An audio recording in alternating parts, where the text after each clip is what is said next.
Hi, everybody. Today we have with us for our podcast Miss Anurama Suresh. She's the founder of Shrihi. Her company, Shrihi, works towards simplifying mind and being. Their niche is in coaching young people to overcome fertility, pregnancy related mind challenges. They have 78 successful pregnancies till date. Anurama is a mind coach, master NLP practitioner from NFNLP Florida and Gestalt therapy practitioner. She holds 10 years of experience as a mind coach. She has a prior 10 years of experience in IT. Her company Shrihi was incubated at NSRCEL IIM Bangalore for a period of 15 months. The team at Shrihi is personally trained and mentored by senior professors at IIM Bangalore. Welcome to our podcast, Anuramaji. So happy to have you here. Thank you. It's a pleasure to join you today. Thanks a lot. So let's start with a Q&A session. Anurama, what made you enter this field? I just have read out that you were in IT. So what exactly were you doing there and what made you enter this field? Okay, so basically, I'm an engineer. So when I was working in IT, I'd worked with company Infosys coding. I was a senior technical lead, when I was in Kyocera. And at some point of time, I realized my biological clock was parallelly ticking. I became, mother of two kids. And I realized with both parents working in IT, it was very challenging to take care of the children. Both of us used to sit for long conference calls at times. And a part of me was very guilty that I was not available to my kids, as a mother. So I was in crossroads at some point of time, wondering, do I need to really pursue IT? Is there where my heart belongs? And luckily, I think the decision to quit IT turned out to be one of the best decisions I've made in my life. Though initially I was in my own, worry mode. Did I do the right thing or not? And it was only a work from home kind of option that I was looking for. In the initial months that I quit IT, I was predominantly looking to keep myself busy when the kids had gone off to school. That was my initial mode. I came across a company called MindGenie, and which was actually looking for people who be interested in coaching. And the clause was that I do my NLP certification from a certain institute, and go through their coaching certification, the coaching mentoring process that they offer, get certified from them, and work as their mind coach. Which place was this? Which company was this? This was called Mind Genie. Mind Genie. I'm talking about way back in 2009, 2010. So that was when I did my NLP basic practitioner course. From in Bangalore only? This was in Bangalore? This was in Bangalore, Neoway Academy from Bangalore. And after completing the basic practitioner course, I was personally mentored by the senior coach of the company, MindGenie, Mr. Bharatwaj Vasudevan.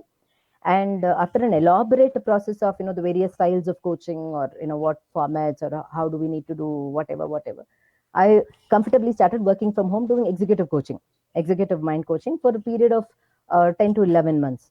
The company, shockingly came to a closure. The CEO expired all of a sudden, and I was in crossroads again. And it was my husband who actually, gently nudged me, telling that, why don't you continue in the same line? You seem to be more peaceful. This work seems to give you a lot more satisfaction. Why don't you continue? Why don't you pursue this same line? And initially, starting off on my own was not easy, because it was a different thing when there was a company which was backing, getting clients or whatever. They were doing the marketing. All I had to do was sit at home and do the coaching. Whereas when I had to do it on my own, initially I Actually find your own clients. yeah, initially I had done a lot of workshops on a freelance mode. I done a lot of corporate workshops too on a freelance mode. And at some point of time, I was asked, why don't you have a company registered? It would be easier for us to raise invoices, or to be easier for the process, or to even make you as a vendor as a part of the system or whatever. That's how I even went ahead registering for a company.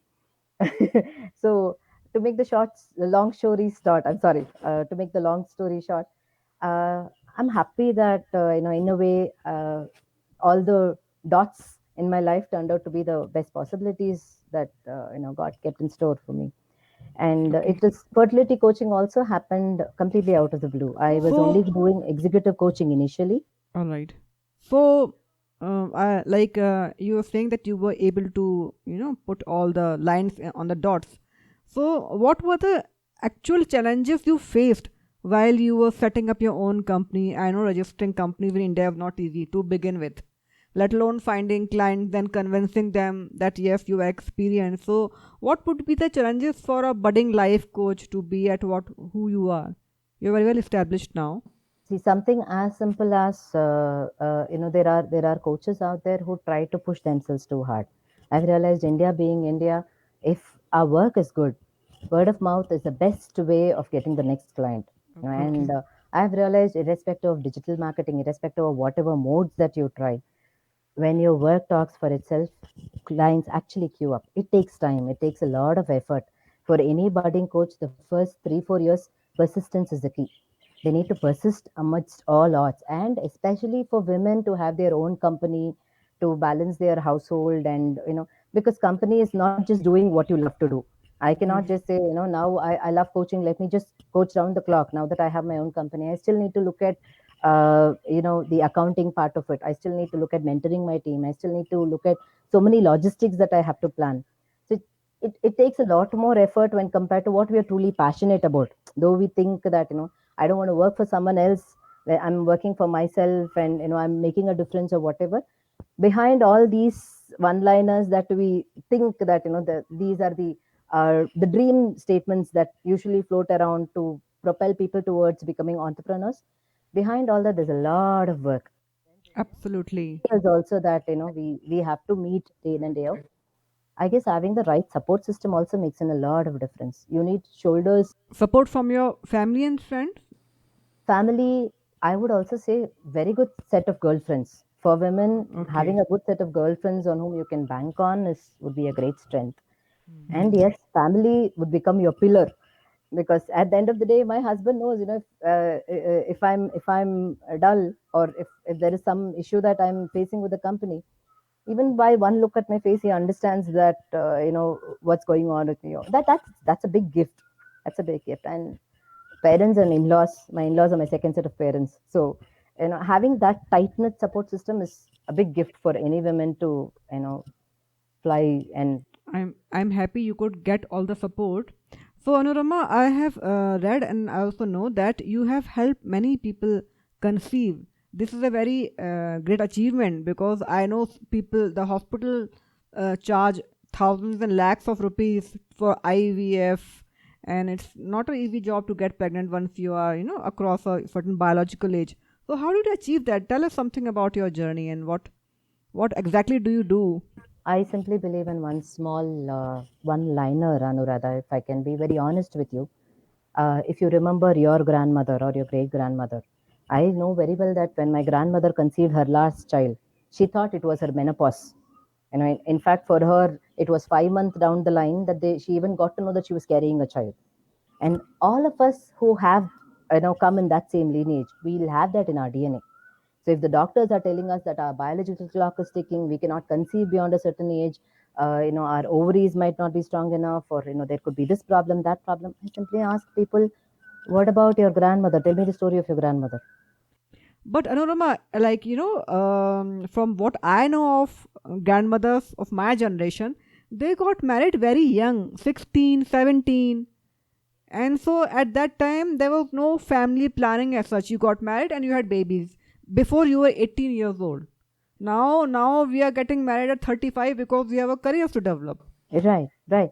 I don't deny that fact, but what I would just want to emphasize here is, it is not about the age that we are getting married. It's about the belief that we have in the mind that Belief. beyond a Okay. certain age, I cannot conceive. All right. It might not become easy for me to conceive.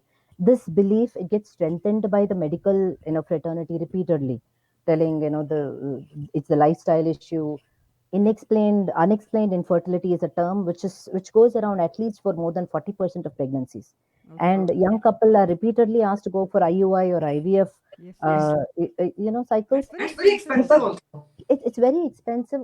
Not just expensive, physically traumatizing. Hmm. And when I wanted to pursue and get deeper into this line of fertility coaching, I've had a lot of conversations with embryologists. I have a lot of conversations with lab technicians, because I wanted to understand the process of IUI, IVF, what happens for women. And one of the embryologists beautifully told me, the lab technician, when we do the injection, we ask a lady to, relax. We know that, when her body is so tensed, when I see fear in the lady's eye and when I'm injecting, I know that this is going to be a failure. As simple as that, Anuradha. But what happens is, see, even for us to wear a contact lens, Yes. our eyes needs to accept that, right? It's a foreign body.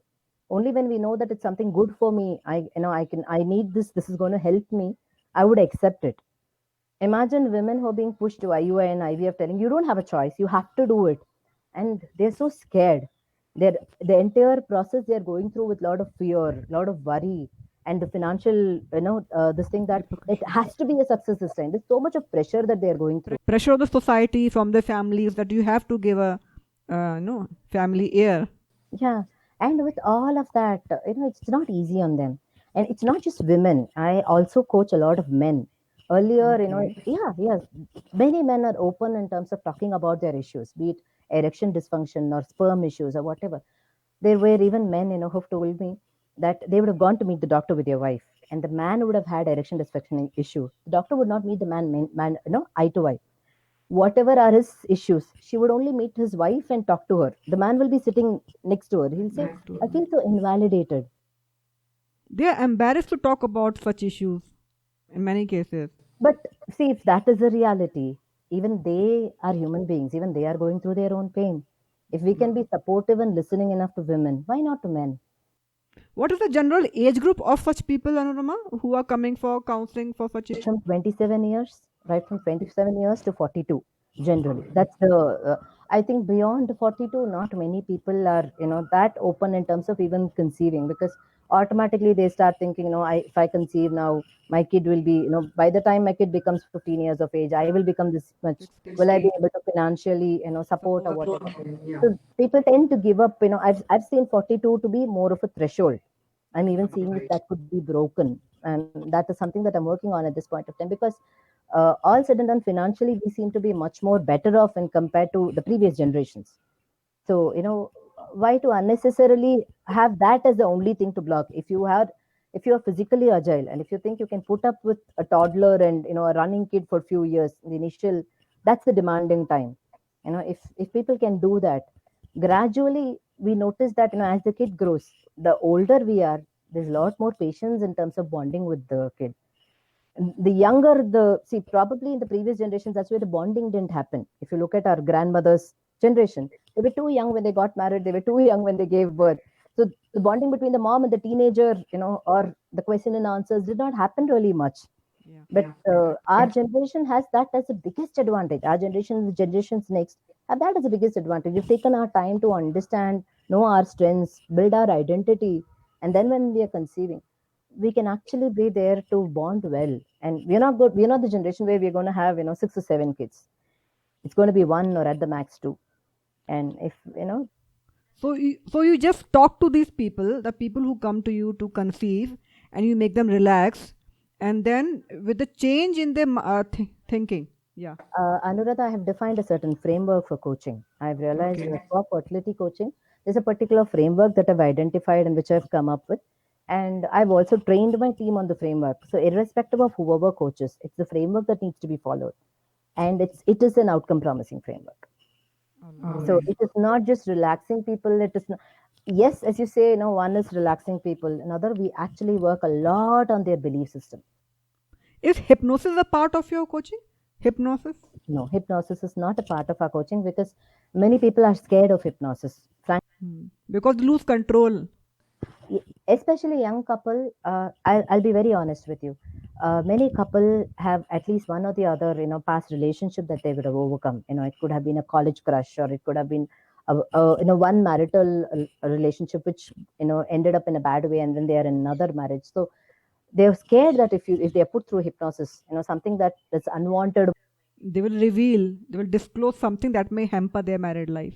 In our coaching, this thing actually, he was very clear that whatever a person wants to reveal of themselves, and there's 100% confidentiality clause. Of But course. everything happens only when they're very conscious about it. But still, we work on their subconscious and make them understand. So we don't give them advice. We don't give them options.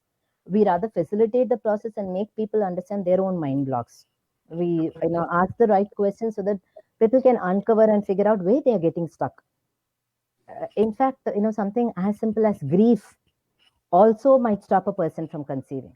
I've worked with so many women, at least 12 women with whom I've worked till date.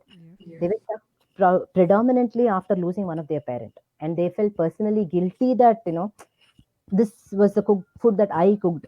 My dad has this gastric issue after this food. So probably, I'm not destined to have a baby because of that. What if I cook something and my baby dies because of that? Such simple this thing, but the grief is high, the guilt is high, and they don't give themselves permission to conceive, and they're not even aware of it. Without knowing this, they go to repeated treatments. They go to various, not just allopathy, homeopathy, Ayurveda, various treatments that they try, and a lot of self-criticism that women have about themselves. We don't need the society to body shame us. I've seen so many women body shaming themselves, not feeling good about their body, not feeling good about their looks, not feeling that they are even interesting for their husbands. Or the sad part is that Anuradha, sex becomes just another to-do list to be ticked for many couple. A 2-minute activity, you tick it. At least let's see if ovulation, this thing happens this month. That's how it is. The part of pleasure or play or nothing is there. Foreplay. That is also a part of actually conceiving a baby, if it becomes more enjoyable. For the hormones to secrete properly for a lady, right, there needs to be an emotional bonding. Foreplay is a crucial part, and many couple don't understand it. It's like they think it's just like another conference call or official meeting that you have to do. Just do it, just take it, just see it. Yeah, and there are ovulation kits which are available. So on the days that they know that the ovulation has happened, they see to it that you have to do it compulsorily, come what may. And that's not how your body works. Yeah, so So you are saying that you have helped at least 78 people to conceive a baby. So what is the average duration? Like suppose I come to you, I am 25 or not, let's say 30 years old. So if I come to you, so how much time do you think on average a person will take to relax in front of you and then you become pregnant? So 3 months to 6 months is the average time frame that will be required for a lady to conceive. What happens is pregnancy requires two to tango. Many a times we notice only the lady comes for the coaching session. Because maybe she's thinking she's the person who's most responsible. Okay. Her, if she is in a good space to communicate things with her husband, 3 months is all it requires for her to conceive. If there is a big communication gap, then 6 months or even little longer than that is what happens. All right. And if the couple are ready to work on this together, then 3 to 4 months the magic happens. All right. So what we generally see is also that when we say 3 months time frame, the lady's body needs to relax into the process. So there are times where she would have taken the coaching session. The first month will be a definite she would be expecting, she would be looking forward for the periods to get delayed. It might not happen. So the second month there will be the delay in the periods. The body starts telling that, say, I'm getting ready for the baby. And when she really is ready to understand her body and be supportive of it, not start blaming. When you get into the blame game again, you're caught. It's a tug of war between you and the body. You need to make friends with your body is what we teach them through the process as well. Once that happens, conception naturally happens, and we give them a lot of other value-added products too, which would help them towards keeping themselves positive or helping them towards. All right. So in the majority of the cases, you are in touch with the girl and the husband will be coming to you occasionally, but you're not touch with him all the time. It's either the lady or it's the guy. If the guy has the problem, Okay. I told you, or ED issue or sperm issue, the guy comes separately. All right. In those cases where the guy comes after 3 sessions or whatever, when the lady says that there's a conscious difference in her husband, she actually immediately signs up. She says, I'm noticing a difference in him. Now I would want to take part. Let me see, what I could do from my end. The same thing when a lady comes through for a session, we don't see so many guys, even noticing that the lady is going through a difference. That's the sad reality of a society. And you're saying fewer number of men come to you for counseling as compared to the number of ladies who come to you. That is because there is still, the stigma that, Stigma. can I talk all of this or whatever, but the numbers are increasing day by day, Anuradha. I cannot keep telling that fewer number of men are coming. Today, if I look at it, I would say, when compared to, if it's actually 60% women, I have 40% men whom I'm coaching with fertility related issues as well. So the numbers are earlier what used to be 90-10 ratio. Now it's actually increasing, which is a good trend to notice. How interesting. India is changing. Yeah, yeah. And even with men, see, whatever it is, finally, though they say it's an issue with the body or whatever, finally it's the mind. They would have been caught with, some emotional abuse that they went through as a child, or some belief system that they are caught with, or their own worries, their own concerns, some past that they've not overcome. And once all of that is worked on and their self-esteem is built, the body naturally responds, to. I hope we have more people like you in India. Like if you can find a cure for, helping people conceive, I'm sure there should be so many other diseases that could be cured by just changing your thoughts, beliefs, and relaxing. Just a thought. It came to me. Ultimately everything is about mind, right? And probably because of this current lifestyle, our houses are becoming bigger, but the time that we get even to sit and do some self inquiry or self realization, most of us say we don't have time. How many of us are spending time on a regular meditation or even taking a deep breath? At times I ask people, when was the last time you took a breath? When do you remember having taken taking a breath? We tend to even forget that we're breathing. Yes, Breath also happens when absolutely. when we are running, behind such a lifestyle. Naturally, we think that we don't have time, and when our mind is so cluttered, what can no there's no point in blaming our body. I have another question for you, Nirmaji. I have seen your work, and in addition to fertility and executive coaching, you also help people find, good relationship with people around them. So, can you give us some tips, my viewers, some tips? How can you have more fulfilling relationships with our colleagues, or with our husband, or girlfriends, or people in general? I would only say, irrespective of whoever the other person is, we need to work on building a good relationship with ourselves.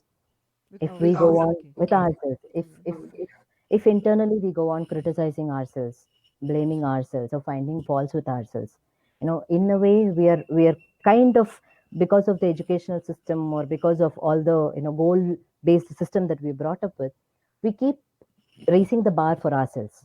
We do. Many of us think, I need to achieve a certain position, only then I can feel good about myself. I need to earn a certain amount, or I need to look this way. Till then I cannot be happy with myself. The more we are criticizing ourselves, we don't have a good relationship with ourselves. When that happens, developing a relationship with someone else also is very superficial. So Okay. the only tip that I would offer is, if we can take time to empathize with ourselves, appreciate ourselves, because only we know, only I will know what kind of, obstacles I've come across. Anuradha ji, only you would know what challenges you have faced, you have overcome, right?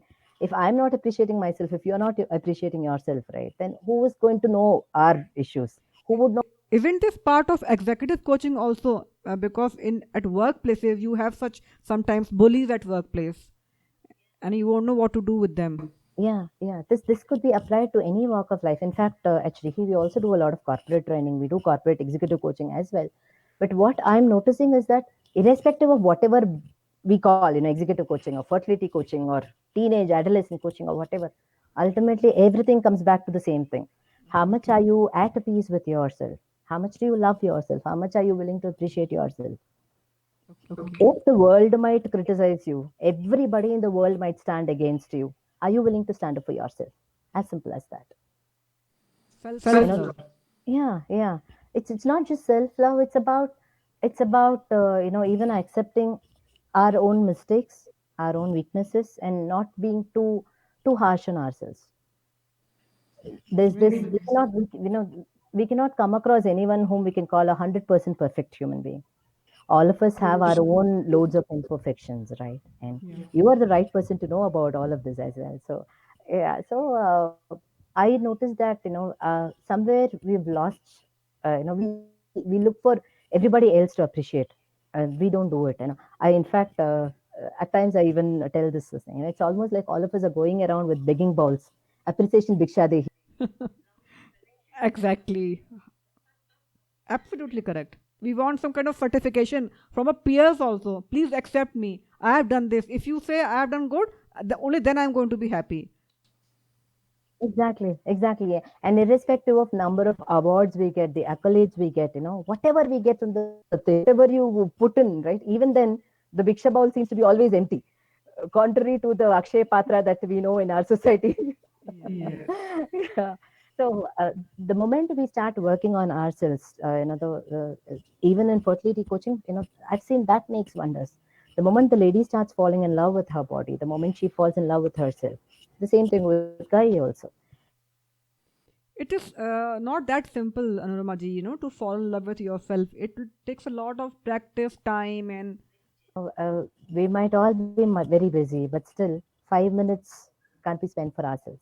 Just 5 minutes of time. Even if we could sit with ourselves and reflect on, what we did during the day. How can I appreciate myself? I know, if I've got up at 4:30 in the morning to cook for my family, only I would know that, I've decided to quit the 1 or 1.5 hours of extra sleep to wake up and prepare some good food for my family. My family might appreciate it or not, but if I'm not appreciating the effort that I'm putting in, no one can get to see it, right? And if I go on telling earlier, probably, even not to talk about others, before I stumbled on coaching when I was in IT, earlier I had been a person, who used to always tell, I had got up at this time, I did this for you people, I did for this, why don't you appreciate? I used to be in that, not, or if they're not appreciating, I might end up in a complaining mode. After all the effort that I'm putting, no one is recognizing my effort or whatever. It's only after, doing this inner work and realizing I have not been giving that for myself. And I see when I work with other people, I'm seeing me in them. I'm seeing that they're going through the same pain that I went through at some point of time. So we cannot judge anyone. Everybody has their own journey. And at times I realize that, when we drop all judgments, the outside world, we just get to see that there's a reflection of me in the other person. So okay. and at a deeper part, it feels, so graceful. There's so much of overflowing gratitude. Yeah, absolutely. My next question to you, Anurama ji, is like at Shrihi, you are also helping people find better work-life balance. So, can you throw some light on this? How can you, as a coach, help people do that in a busy, busy life? So, if you look at it, most of us, right, especially when people are working in IT or whatever, current worry is that not many of us are in government jobs. We are all in private sectors. So, we don't have the pension comfort that our parents or the previous generations had. So, the fear factor that, anytime I might get fired or anytime that I might lose my job, I need to have certain savings for my family. I need to make my kids study, in a proper college, or I need to give them the best of life. This drives many of us crazy to that extent that, we think it's only about achievements, it's only about the career. And there are times where we neglect on our body's demands of, good eating at the right time, even going to the restroom at the right time. There are times where I've noticed people sitting on long conf calls, 2 hours of conference calls. They don't even take a break to stretch their back or to go for a simple walk or take a loo break. It was different, at least, when we are in office setup. At least then there are some meetings that happen. With COVID situation, when we notice that people are working from home, it is very challenging to see that now they're not taking their breaks. People are scared to lose their jobs. Yeah. So there's literally no personal life that they're able to think about. Because of the fear of, getting the this month's salary to keep the household running. They think that it's all for my personal life welfare that I'm giving for the career. But at what cost? Ultimately, I've seen people, whatever savings that they have, they go and spend it in some hospital, in the name of diabetes, in the name of obesity related complaints or whatever. But if we could actually listen to our body from time to time, or if we could spend some time with the family, simple pleasures of life, have spending the tea time together, sitting together and eating, which was very common in our older generations, right? Yes, it was. These days, food is kept at the table, whoever comes serves, keeps going. The family bonding or Correct. sitting and talking, simple 5-10 minutes of bonding, All right. that brings in a lot of work life balance. And we emphasize that, irrespective of whatever it is, be it a one-to-one coaching or be it, workshops, because ultimately, uh, in case if we fall sick, the company is not going to care for us. No, It's the no, family, our people who's going to take care of us, right? But if absolutely. we are not there for them at this point of time, it's not right. So, from what I have learned from you today is one should become more self aware of your own body, of your own needs, be it fertility, be it self love, or be it work life balance. We should try to take care of our own needs. See what we want. We listen to ourselves. The more we listen to, our body has a lot of intuitive intelligence. The more we listen to our body, it will naturally guide us. Okay. And I've seen that, the earlier generation women had this intuitive intelligence is inborn. They would exactly know what to do, even if it's going to be rainy, or they can predict it really well. They were in tune with the nature. Currently, because we are so much with the thinking that we have to be adapt with technology, we have to be in the fast pace, we're not paying attention to our body, we're not paying attention to our intuitive intelligence.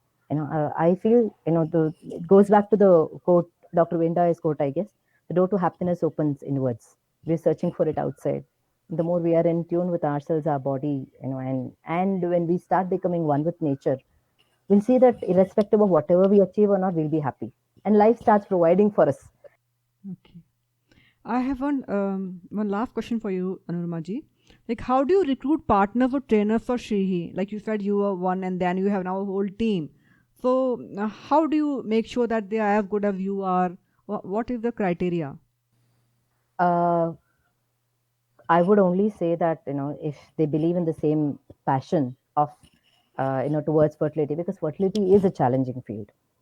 So only people who are passionate in this particular line. I do the initial interview rounds, and I realize that, if I've seen that women who've gone through their own challenges in terms of conception become the best fertility coaches, because then they don't end up judging the other lady. They don't tell, oh, you did only this, you should have tried this. No such advice, Okay. because they know that, they've gone through their own pains. That is one. The other thing is, if they are keen in learning, open mindedness, being in the non-judgmental space. If I see even little bit of these traits, I would love to have them on board. So simple things, because any other extra this thing, right? The coaching framework or whatever skills, we can easily build on that. Building capabilities is something that every woman is so capable of, and Indian women have the big heart, to listen to someone else. So that's the biggest strength. If we could bank on that, nothing like it. All right. I have come to the end of my Q&A session, Anurma ji. If you have any message for my viewers, anything at all you want to share with us, the please you can say now freely. The floor is all yours. With you, Anuradha ji, the entire time with you, I really enjoyed, and the conversation, very enlightening. And for viewers, one small suggestion or one small request that I would tell is, you might be a parent, or you might be a single person, you might be a married person, irrespective of whatever. I would only request, the one who's listening at this point of time, start paying attention to yourself, start appreciating yourself, start getting in touch with your body, listen to your body. If your body asks for a simple stretch or a power nap, don't be too hard on yourself. Do that. If you feel like going out for a walk, go for a short walk. Start becoming friends with your body. If we could do that, our children will start learning from us, because I've noticed that it's not what we talk, or what we advise, that the children end up learning. Our kids end up learning looking at what we are, what we do. When they see that, we are getting in touch with ourselves, they'll start getting in touch with themselves. And that's the best thing that we can give for the next generation, because already the distraction levels for them is too high. They have so many different apps, they have so many different gadgets, and for them the rat race is much more harsher, much more harder on them. So the only gift we can give them is the gift of self appreciation, the gift of self love, and the gift of them to get in touch with their own body. And as parents, or as people who come in contact with them, if we could be in touch with ourselves, if we could listen to our body, that's the best gift we can give to the others. That's the message that I have. Wonderful message, Anurma ji. I have learned so much from you today. I am sure I've changed as a person also in this past 1 hour. I hope, hopefully, for a better. And thank you so much for your time. It was very nice having you at our podcast. Thank you once again. I hope to see you sometime soon.